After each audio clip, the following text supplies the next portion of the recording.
Hey y'all, Mr. Bill here. I just want to come back and spend just a few more minutes talking about myself, a little bit of my background before I go forward with sort of a chronicle of my life. Some of y'all are probably asking these two questions. Where are you from and why do you talk so slow? I tell people, and I have a coffee cup to prove it, that says I'm Southern by the grace of God. I was born in Mississippi in 1955. I was the oldest, or I am the oldest child. I have three younger sisters. I've always been considered myself an introvert.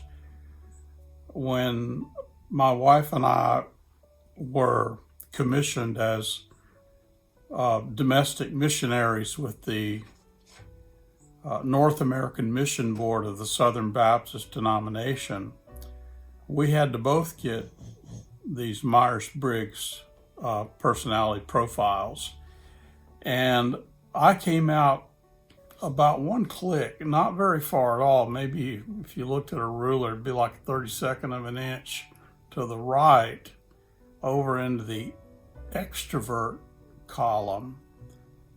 And the person who interpreted the results to us said that my preferred position would to be an introvert, to withdraw, to be alone, and to be quiet and reflective.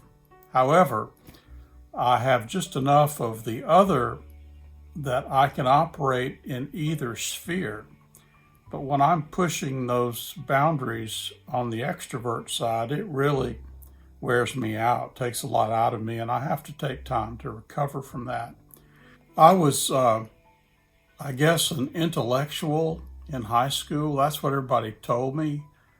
And I guess my grades bore that out. I was a studious young person. Mom and Dad bought us a set of World Book encyclopedias, and for fun, instead of going outside and playing with the other kids, I would dive into those encyclopedias alphabetically in order all the way through every page of every volume. And so it was a good foundation for me, and I just have always been a voracious learner. Maybe not a voracious reader, but a learner. I like to learn new things. I graduated with honors at Mississippi State University with a degree in business, majoring in marketing and a minor in accounting. I later went on to get a Master of Divinity degree from New Orleans Baptist Theological Seminary in New Orleans, Louisiana.